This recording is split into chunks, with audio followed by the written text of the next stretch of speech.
రెండేళ్ల గవర్నమెంట్ వచ్చి రైతు బంధు కేసీఆర్ పాలన పోయింది, రాబంధు కాంగ్రెస్ పాలన వచ్చింది. ఎట్లయిపోయింది రైతుల హాలత్? ఇలా ఆదిలాబాద్ రైతులను చూస్తే అర్థమవుతుంది.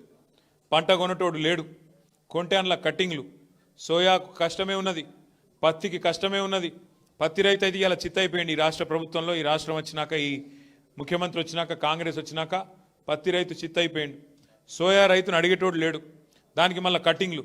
గతంలో 13 క్వింటాలు ఉంటాయి, ఇప్పుడు 7 క్వింటాలు అని కట్టింగ్లు. మొన్న అన్నవాళ్ళు పిలిస్తే, రామన్న గారు అనిల్ అన్న పిలిస్తే మన ఆదిలాబాద్ మార్కెట్కి వచ్చిన నేను, మీరందరూ కూడా చాలా మంది వచ్చినారు. వచ్చినప్పుడు మనం చూసినాం రైతుల హాలత్. మనం వస్తున్నామంటే మార్కెట్ బంద్ పెట్టిరు. ఆ రోజు మీకు యాదకుండాలి, మార్కెటే బంద్ పెట్టిరు. సోమవారం వచ్చినాం అనుకుంటాం మేము. ఆ రోజు కూడా సోమవారం మార్కెట్ బంద్ పెట్టిరు. అందుకే అనిల్ అన్న ఏం చేసిండు తెలివిగా, ఆడ మార్కెట్ బంద్ పెడతారా మీరని చెప్పి ఆయన నేరేడుగొండలనే తీసుకుపోయిండు. సోయాబీన్ కొనుగోలు కేంద్రం ఉంటే ఆడికి గుంట పోయిండు, ఆడ చూపెట్టిండు. ఆడ రైతులతో మాట్లాడితే అక్కడ గదే కష్టం. అంటే ఇవాళ రాష్ట్రంలో పరిస్థితి ఏంటి అంటే, రైతులు ఈ రైతు ఆ రైతు అని కాదు, మొత్తం రాష్ట్రంలోని రైతులందరూ ఇలా గుండెల నిండా మళ్ళొక్కసారి కేసీఆర్ గారిని గుర్తు చేసుకుంటా ఉన్నారు.